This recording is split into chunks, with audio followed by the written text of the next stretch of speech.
Boa. Boa noite, pessoais. Boa noite. Hoje, quinta-feira, 19 de junho. Não, quarta-feira, né? 19 de junho. Tô deslocado.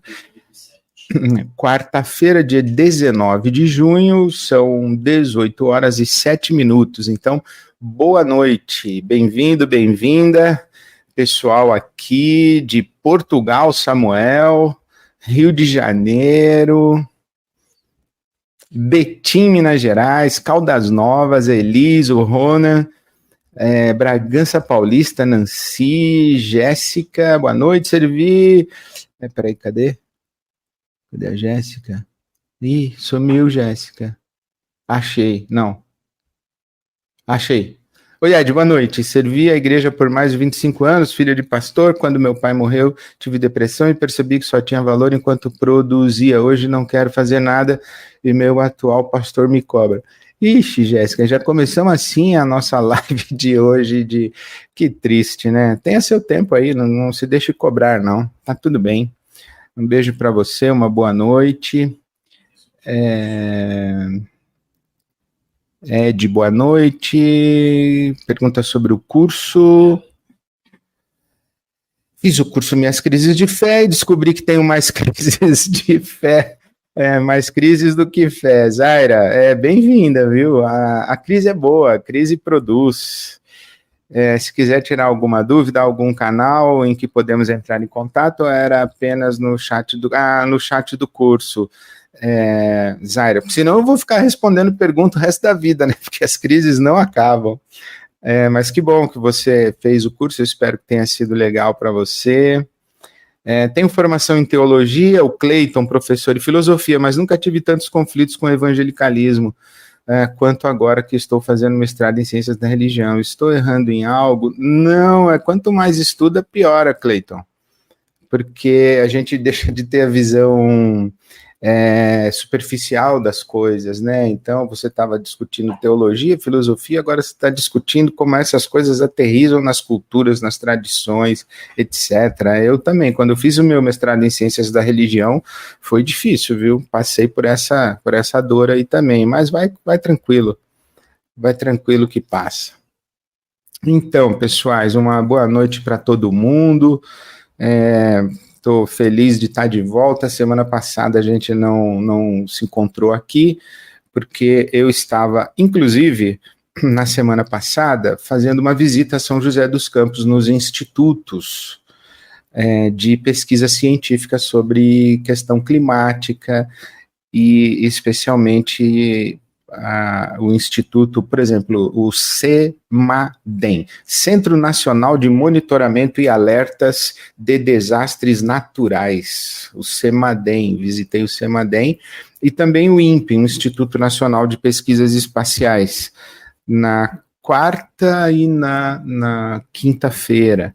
Na verdade, foi um grupo de aproximadamente 35, 40 pastores, pastoras e lideranças do Conversas Pastorais, numa parceria com a iniciativa interreligiosa pelas florestas tropicais, e o coordenador desse programa no Brasil, que é um programa da ONU também, com financiamento da igreja do governo da Noruega.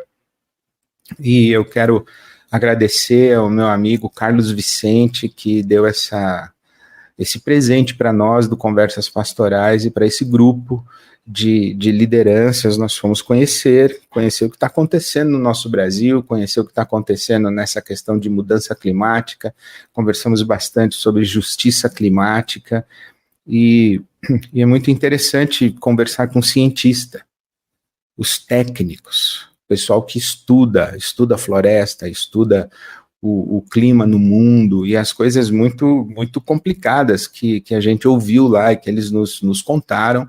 Por exemplo, que, para você ter uma ideia, eles estavam inconformados assim com essa questão do negacionismo científico. Como é que pode ter gente que não acredita em justiça, em mudança climática? Ah, não, mudança climática sempre teve. Mudança climática faz parte da própria dinâmica natural do universo. Sim, é verdade. Eles disseram que sim, que as alterações climáticas acompanham a história do nosso planeta, do nosso universo. Aí os estudos os mais longínquos, mais antigos, dão conta disso. Mas o que eles dizem é que a ação humana está acelerando demais essa questão das alterações climáticas. Então, para você ter uma ideia, olha, em 2013, a crise de calor na Europa matou mais de 20 mil pessoas. Então, na Europa, mais de 20 mil pessoas morreram em 2013 por causa da crise de calor. Agora, sabe quantas morreram em 2022? Mais de 60 mil. Então, em 2013, em 10 anos, triplicou, né, o número de pessoas mortas, né? E se a gente pensar na proporcionalidade, na equivalência, a tecnologia disponível, o preparo dos governos, investimentos de 10 anos antes e morreram ainda 60 mil 10 anos depois, então é complicado. Os anos mais quentes da nossa história, da história do nosso planeta, foram os últimos 10 anos. Os últimos 10 anos. E 25% das mortes por causa de chuva no Brasil ocorreram, sabe quando? Em toda a história, você pega toda a história do Brasil, todo mundo que morreu por causa de chuva. 25% dessas mortes ocorreram em 2022. Em apenas um ano, 25% de pessoas perderam a vida por complicações e desastres causados pela chuva. Uma coisa muito interessante que eles nos explicaram que o fenômeno natural, a alteração climática, não é o desastre. É um fenômeno natural. Então, chover muito não é um desastre natural. Chover, chove. O desbarrancar uma encosta não é um desastre natural, é um fenômeno natural. Chove, cai barranco, a erosão, etc. Agora, quando tem casa em cima do barranco, aí é um desastre. Quando o solo ele não absorve a quantidade de água, aí é um desastre. E quando o volume de chuva e de água causado pela ação humana compromete o que aconteceu agora no Rio Grande do Sul, em Porto Alegre, aí é um desastre. Isto é, quando o fenômeno natural encontra com a vulnerabilidade causada pela ação humana, e principalmente a ação humana que afeta o fenômeno natural, né, porque a mudança climática existe, mas está acelerada. E o que acelera isso? O que está causando? Então, o acúmulo de dióxido de carbono e de metano na atmosfera. Então, CO2, e aí você tem o famoso efeito estufa. Aí é o que dá o tal do aquecimento, né? Então, a temperatura sobe. O ano de 2023 foi 5 graus mais quente do que a média dos últimos anos. Então, veja que interessante. Essas alterações afetam a maneira como a floresta respira, como a floresta recicla a água, né, como a floresta joga água para cima, os rios voadores que passam e fazem as precipitações e geram chuvas, mas quando você tem um desarranjo climático, chove onde não devia chover, não chove onde devia chover, chove mais do que o que devia chover, chove menos do que devia chover, isso afeta a agricultura, afeta a cheia dos rios, afetando a cheia dos rios, afeta a agricultura. Então, todas as complicações, assim, é tudo muito tenso, né? Nossa floresta amazônica, 20% da floresta, mais até 21 e tanto por cento da floresta já foi consumida, já foi destruída pelo fogo, a grilagem, etc.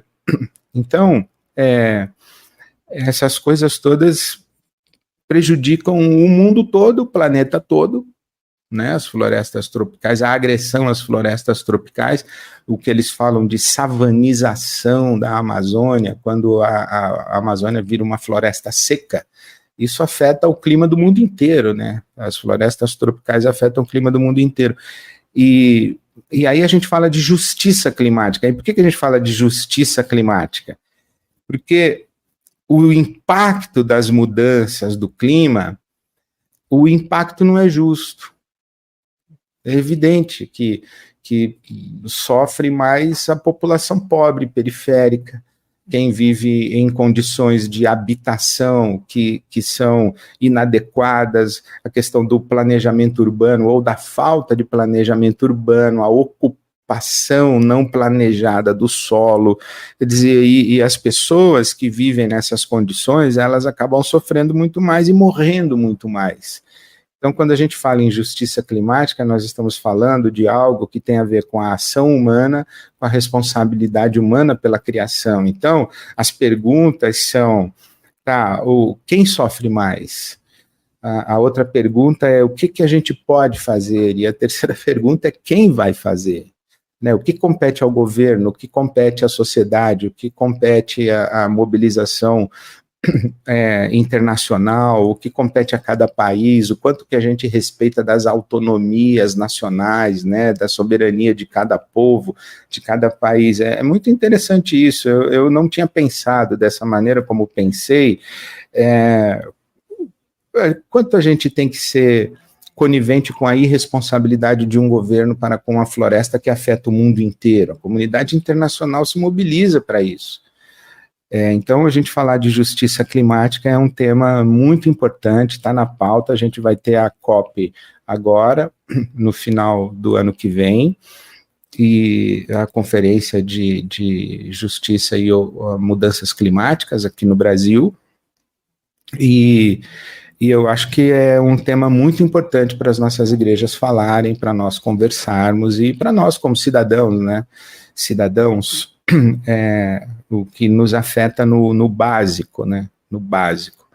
E com certeza também uma coisa muito interessante que traz para o nosso chão, para o nosso dia a dia, é a questão do consumo, né? O que a gente consome, como a gente consome, como é que a gente usa a natureza para produzir, etc. Então, olha, é quase desesperador, mas a gente vai ganhando consciência e vai agindo aí na direção de um mundo mais humano, menos cruel, e um mundo mais responsável e mais sustentável.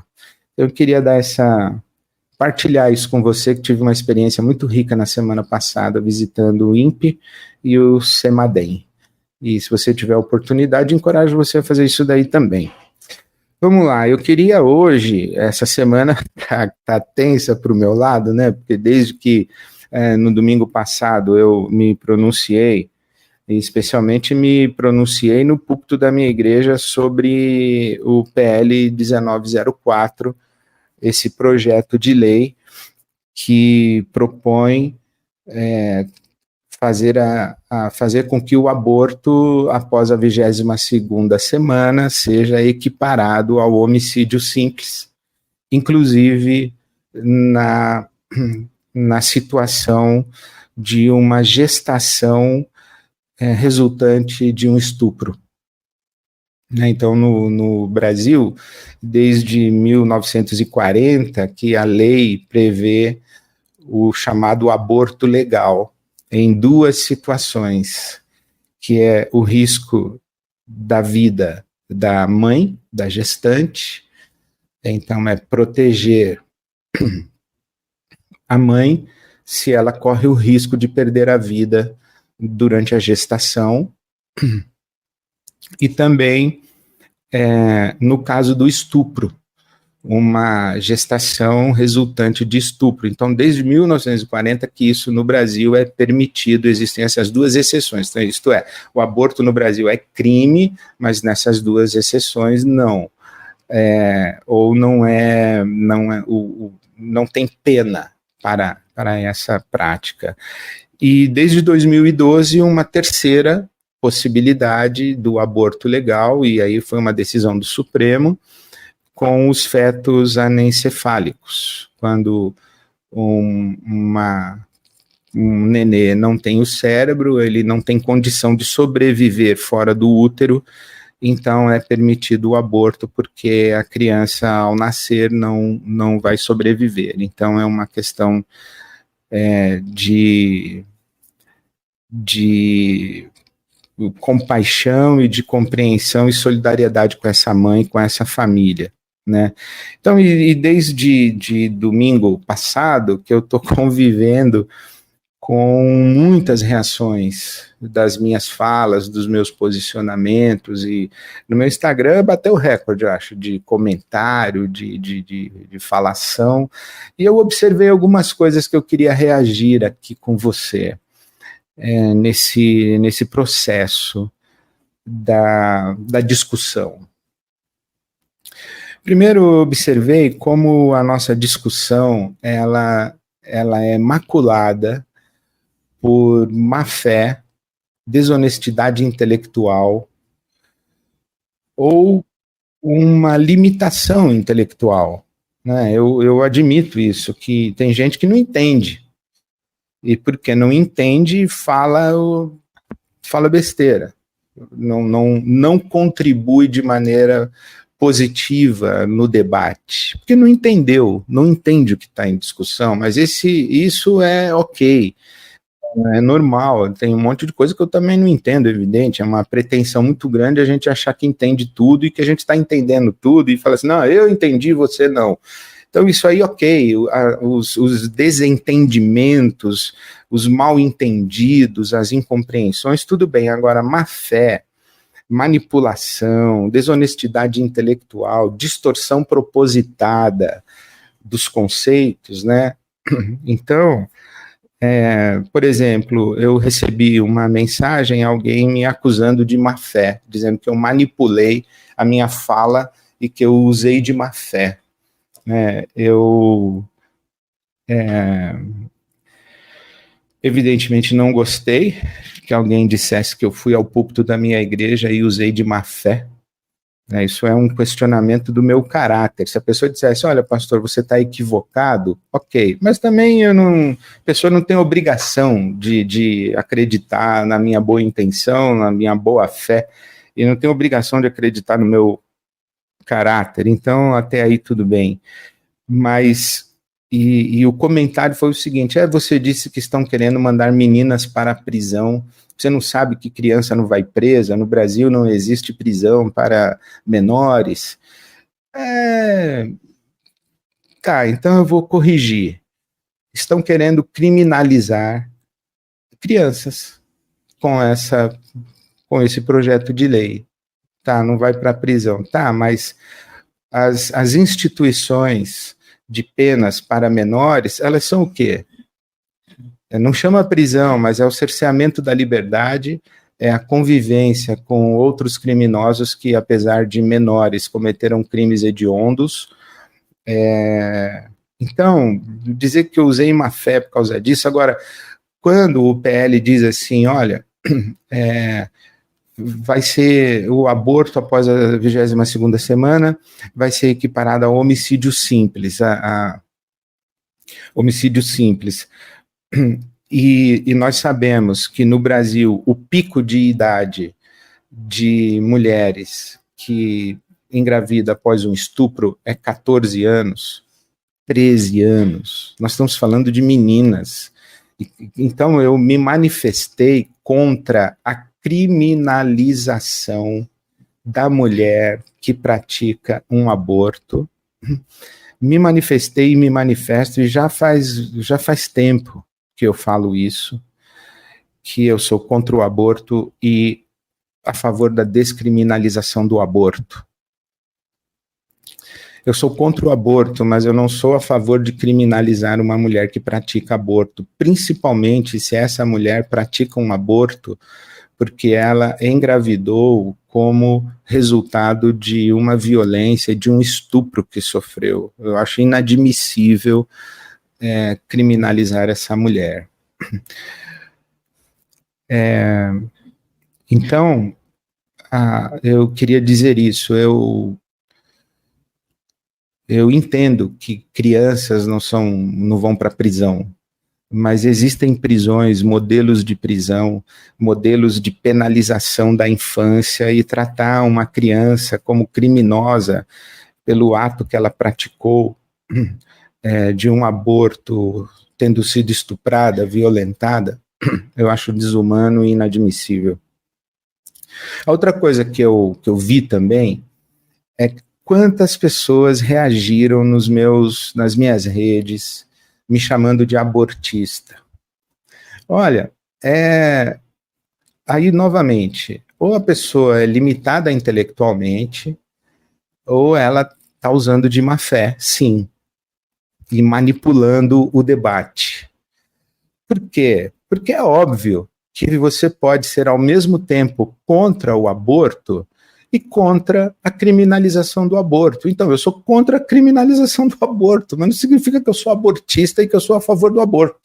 Eu sou contra criminalizar o aborto. Então, vou dar um exemplo para você. Eu sou a favor da descriminalização da maconha.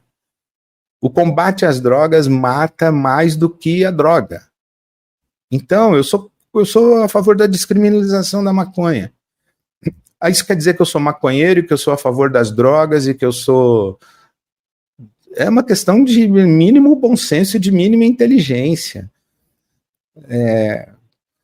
Então, quando a gente diz, olha, eu sou contra a criminalização do aborto, a discussão não é você é contra ou a favor do aborto. Porque os puristas, os teóricos, eles querem saber isso. Afinal, você é contra ou a favor? Tá, eu sou contra o aborto. Tá, e resolve o quê? Falar que é contra o aborto. Porque a discussão não é essa. A discussão de fundo dessa questão é o que nós podemos e devemos fazer para diminuir a incidência de violência contra a mulher, de abuso contra a mulher. O que nós podemos fazer para diminuir a incidência de estupro no Brasil? O que nós devemos e podemos fazer para proteger a infância no nosso Brasil, essas meninas estupradas pelo pai, pelo padrasto, pelo tio, pelo primo, pelo vô, pelo vizinho, pelo pastor, pelo padre, essas crianças abusadas com 10 anos de idade, com 11 anos de idade, que engravidam com 12 anos de idade, não sabem nem o que está acontecendo direito, já estão grávidas. O que nós fazemos para proteger essa infância? E aí a pessoa fala assim, temos que proteger o feto na barriga. Eu sei que tem que proteger, por isso que eu sou contra o aborto, a sacralidade da vida. Mas numa situação de aborto não existe apenas uma vida a ser protegida e defendida. Existe a vida do bebê que está sendo gestado, mas existe a vida da gestante.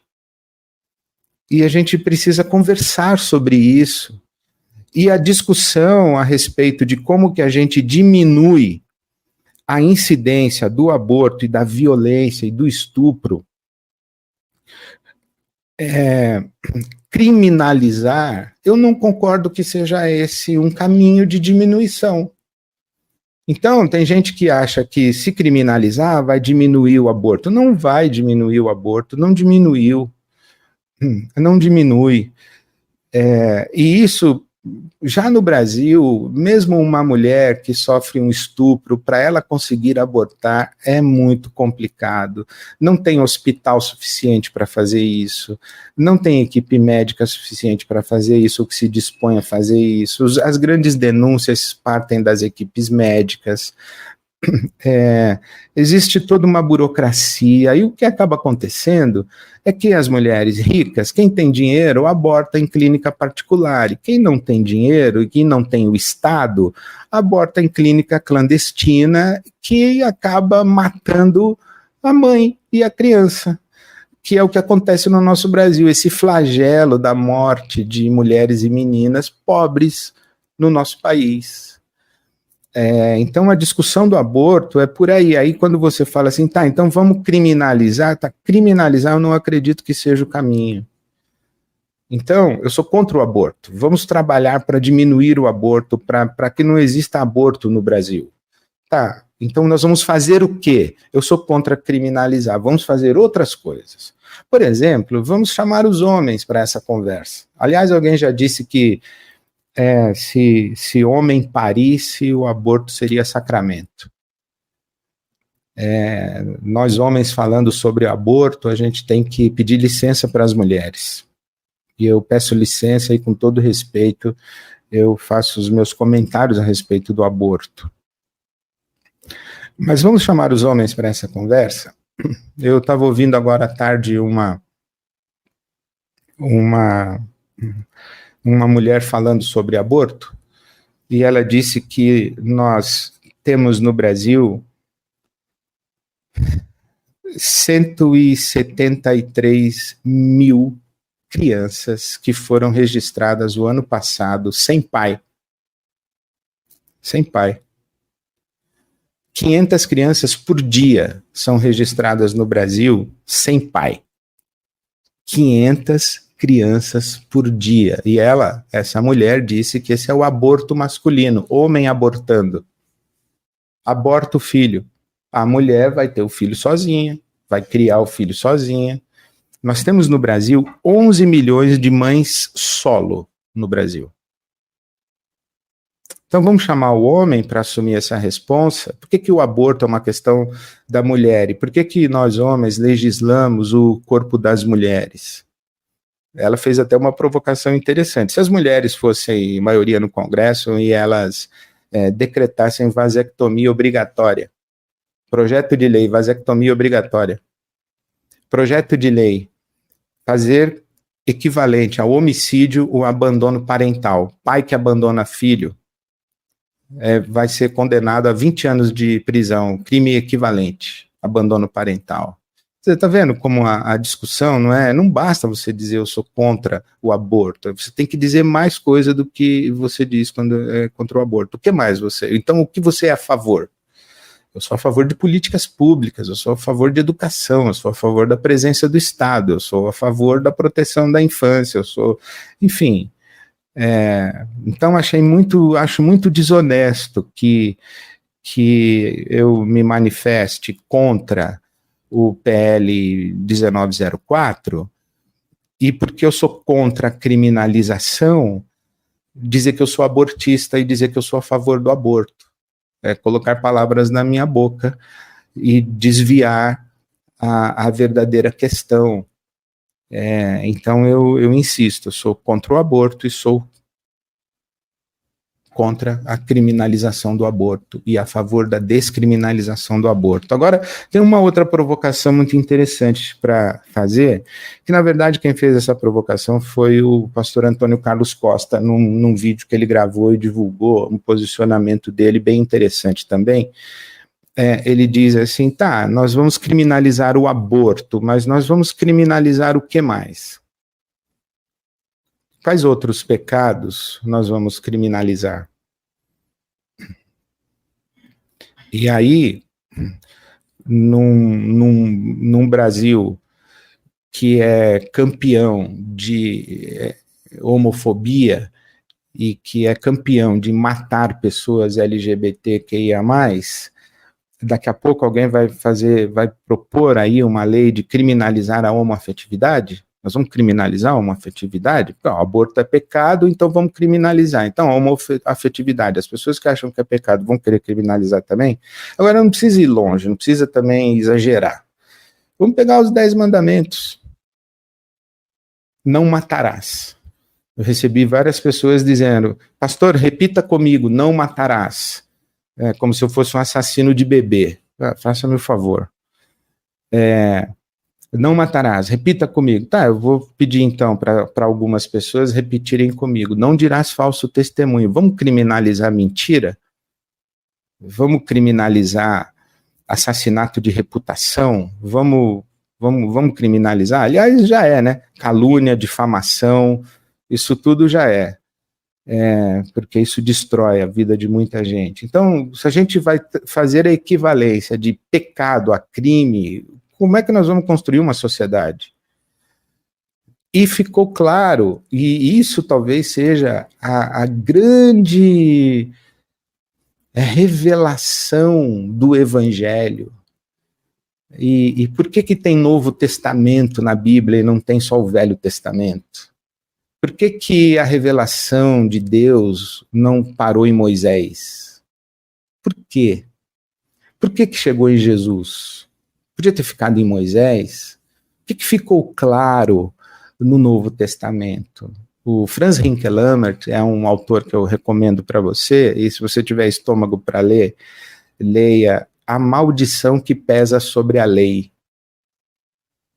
É uma leitura maravilhosa que o Franz Rinkelamert faz, mostrando que a sociedade que tenta se estruturar a partir da lógica da lei é uma sociedade que não se sustenta, ela se torna cruel, ela se torna uma sociedade sacrificial. A lei não dá conta da alma humana, da complexidade das relações humanas, da limitação humana, da imperfeição humana. A lei não dá conta. Por isso que o legalista é sempre cruel.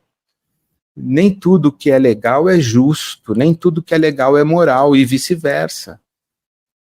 Então, por exemplo, se alguém falar assim, uma maluquice aí, que a partir de agora, depois do segundo filho, é obrigatório abortar e virar lei, nem por isso essa lei terá transformado o aborto numa questão moral. Não vai ser moral abortar, porque a lei diz que é obrigatório. Então, nem tudo que é legal é moral, nem tudo que é legal é justo. Às vezes, a gente tem que ressignificar a lei e a gente tem que ampliar a lei, por isso que tem jurisprudência. Então, a lei, congelar a lei, não resolve para construir uma sociedade sustentável, uma sociedade pró-vida, né? Queremos tanto uma sociedade pró-vida, então não é com lei. É por isso que vem o Evangelho. O Evangelho propõe uma outra construção de sociedade. E aí eu queria terminar meus comentários fazendo referência a um princípio que eu usei no meu sermão de domingo, que é o princípio do conflito entre valores e deveres. E uma afirmação do Frei Beto, e a partir da teologia moral, né, do repertório histórico, né, da fortuna crítica da teologia moral, a ideia de que a condição humana é de tal ordem que nem mesmo a igreja pode e deve exigir dos seus fiéis atos heróicos que sejam desumanos. Então, a igreja compreende quando não é possível cumprir a lei. A igreja há que compreender quando houve uma transgressão da lei, e aí a gente constrói uma sociedade de outra ordem, da compaixão, da solidariedade, do perdão, da nova oportunidade, enfim, é uma discussão muito mais complexa. Mas o que eu queria dizer é o seguinte,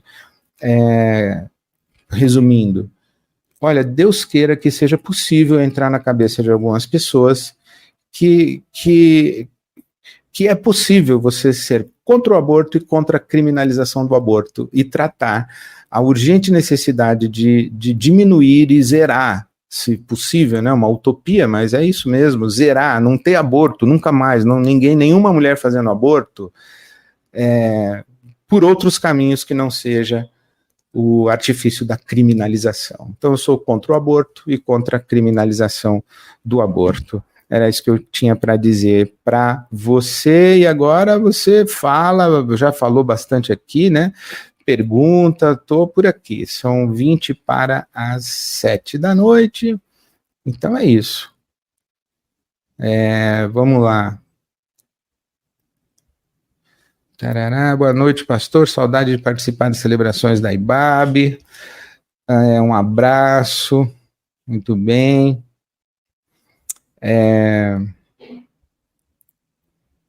Deixa eu ver aqui quem que eu acho.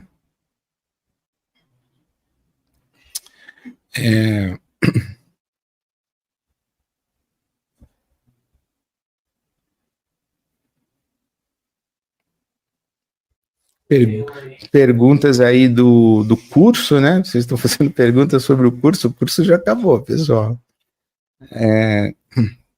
Vamos ver aqui o que aparece para nós. Eduardo Aquino, boa noite.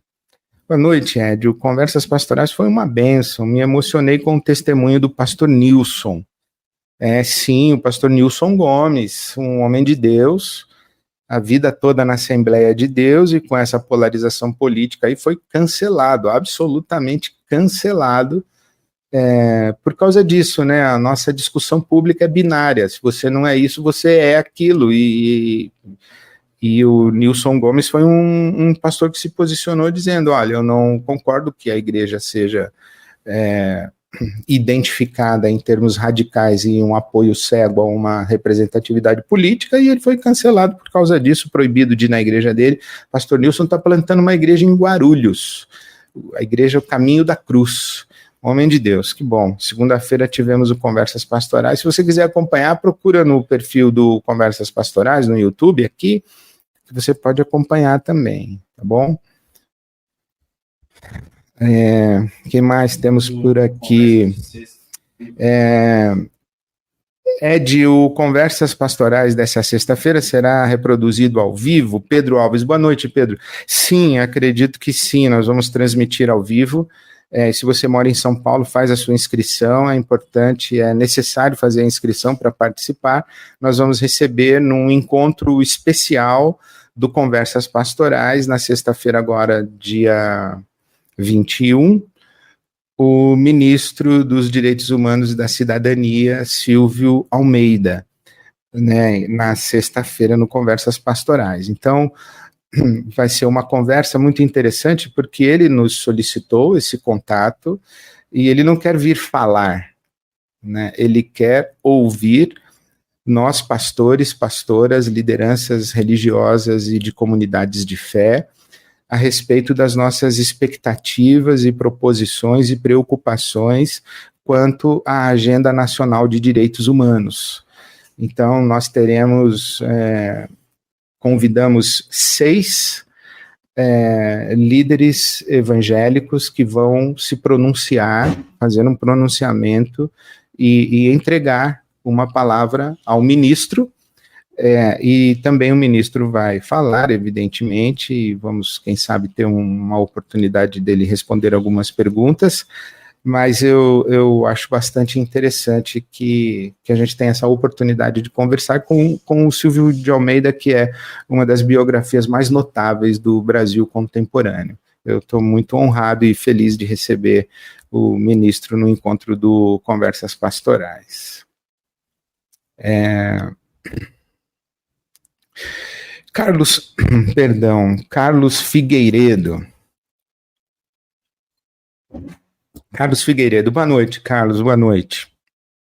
Está aí um tema interessante que poderíamos abordar com mais frequência nas comunidades de fé, pastor Ed, sobre mudança climática. Seria possível uma teologia climática, ou se já existe um termo para isso?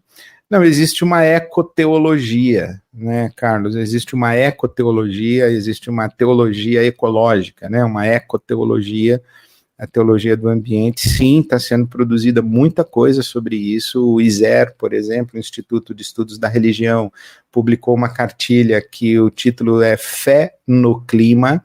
Procura no ISER e você vai encontrar.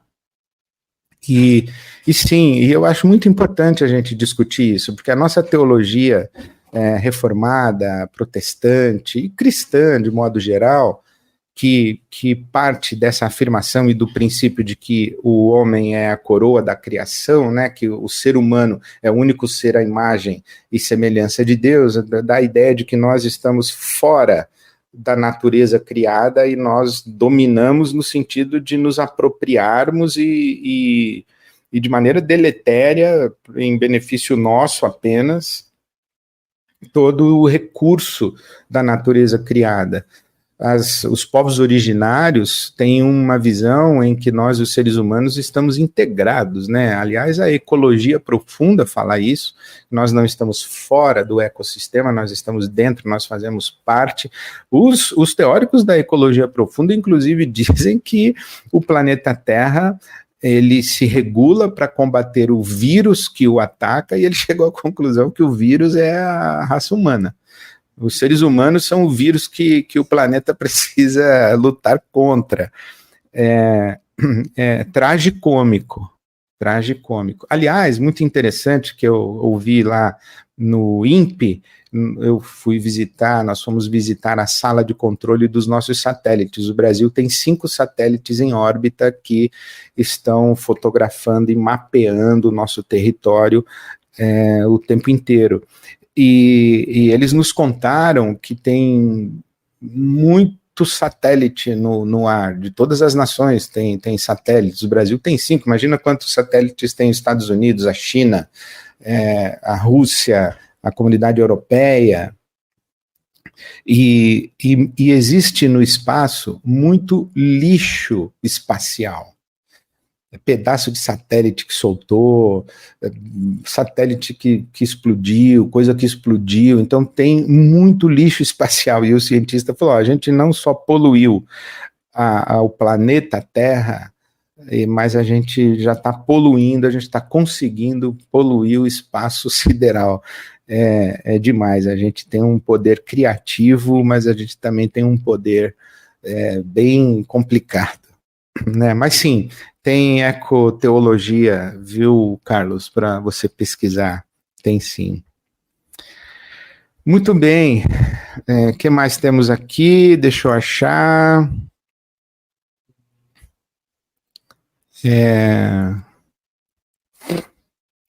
Sara Gabi. Oi, Sara Gabi. Boa noite. Tornei-me ateísta. Tanto faz para mim se existir paraíso ou não, não tenho interesse no paraíso de crentes. Pô, então coloca aí, Sara, que você não tem interesse no paraíso de crentes. Mas não apateísta, né? Apateísta, esse termo eu ouvi pela primeira vez como Tomás Halick, que é o meu teólogo mais que eu tenho mais convivido nos últimos anos. O Tomás Halick é um teólogo tcheco, trabalhou como clandestino na República Tcheca quando ainda estava com o comunismo, que perseguia a igreja, e ele foi clandestino, mas depois de 1989 ele assumiu o sacerdócio dele, e ele diz que ele trabalha num ambiente de maior concentração de ateísmo por metro quadrado, que é o leste europeu. Então eu gosto muito de ler o Tomás Halick. Ele fala do apateísmo, Sara, que é a ideia de uma apatia, né, de preguiça de pensar sobre Deus. E no fundo o apateísmo acaba sendo um ateísmo prático, né? Um agnosticismo é um ateísmo prático, uma preguiça. Mas eu sou solidário com você, também tem uns paraísos aí que eu vou te falar. Aliás, uma vez num congresso eu falei que o céu descrito na Bíblia precisava ser atualizado, que aquele céu é dentro das categorias que faziam sucesso na cultura greco-romana, Rua de Ouro, Pedras Preciosas e tal. Eu falei que o céu de hoje seria um céu mais natureba, um céu mais sustentável, seria um céu floresta, né? Seria um céu natural. E aí teve um pastor que ficou muito bravo e foi até embora do congresso. Mas eu entendo, sim, as imagens já falei bastante, Sara, sobre isso aí. Um beijo para você, viu?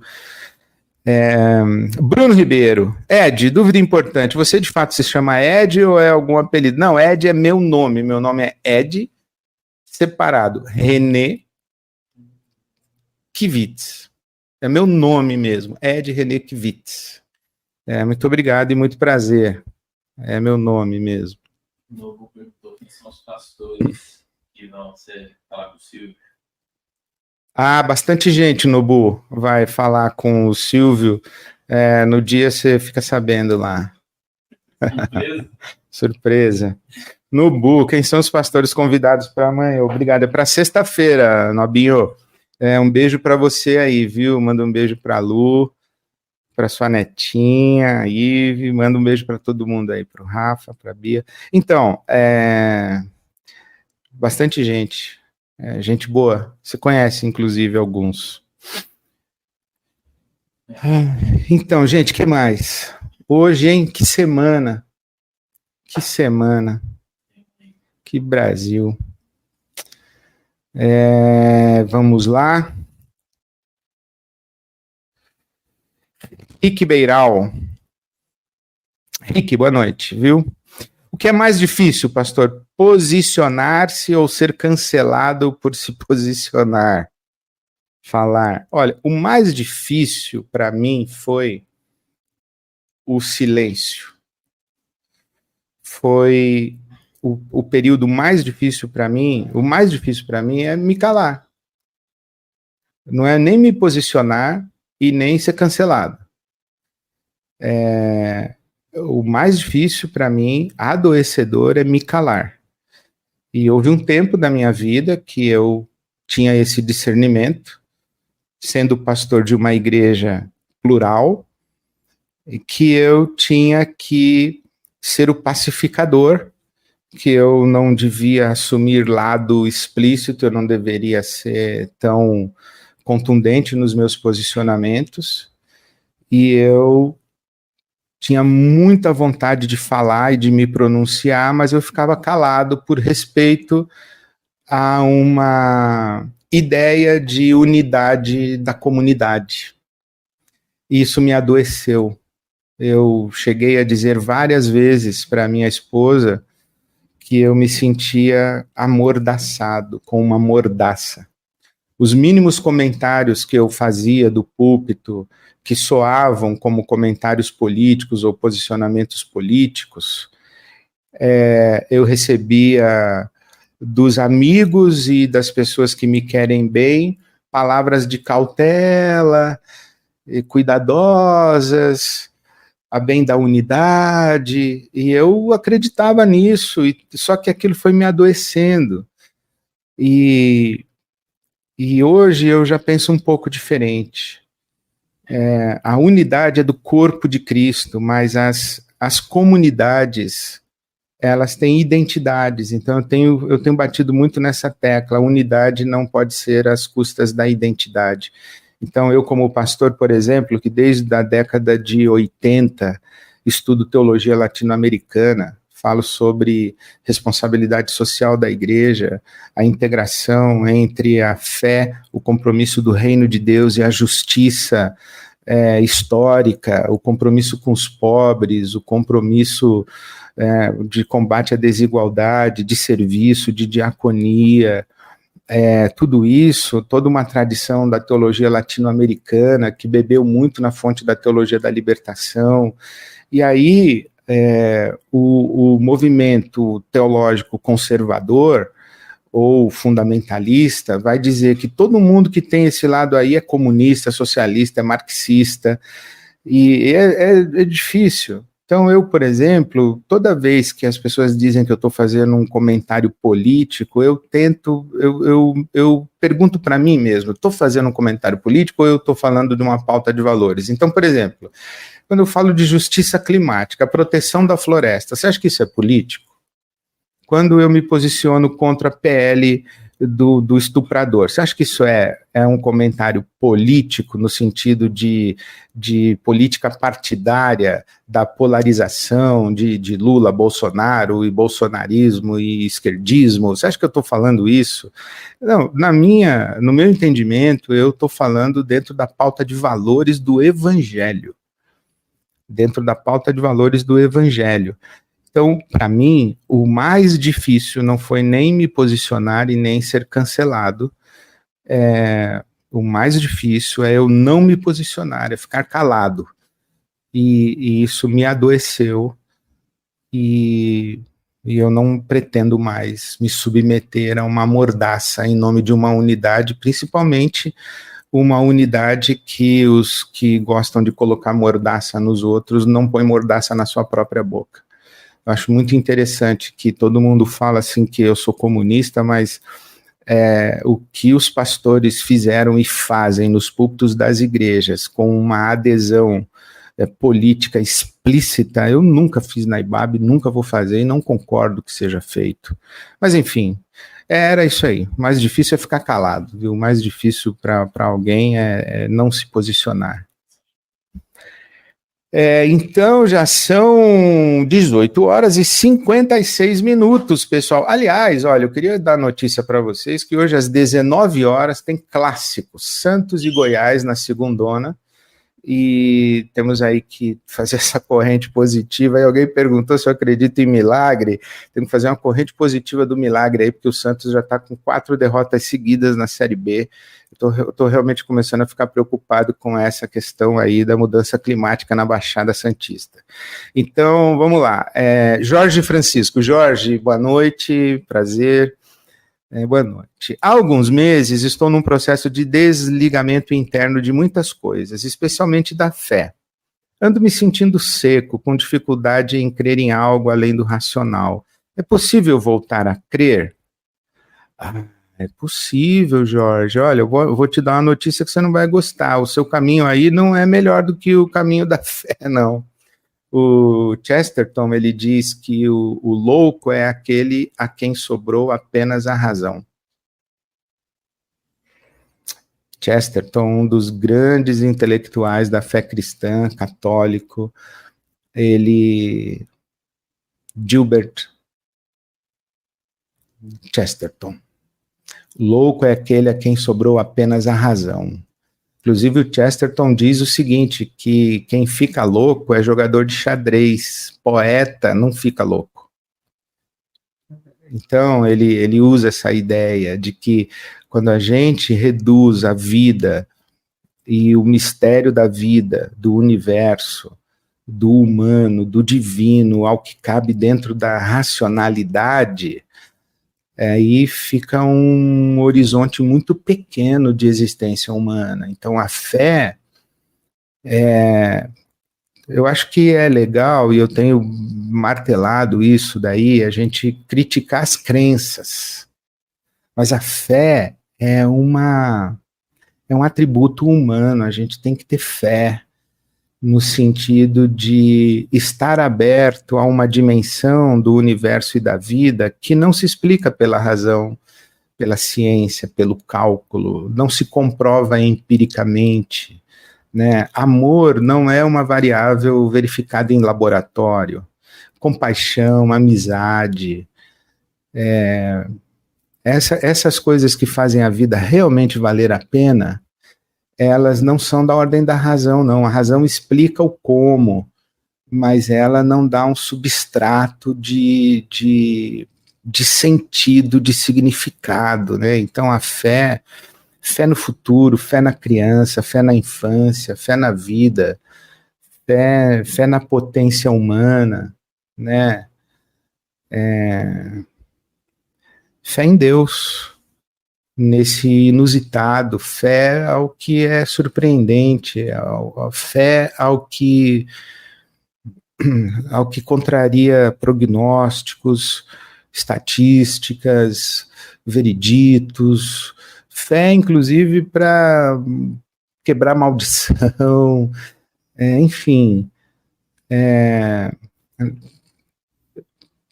acolha aí essas suas crises e peça a Deus para Ele aparecer para você de novo, numa fé diferente, né? Uma fé que não seja daqui, seja daqui, né? Seja da profundeza da sua alma, né?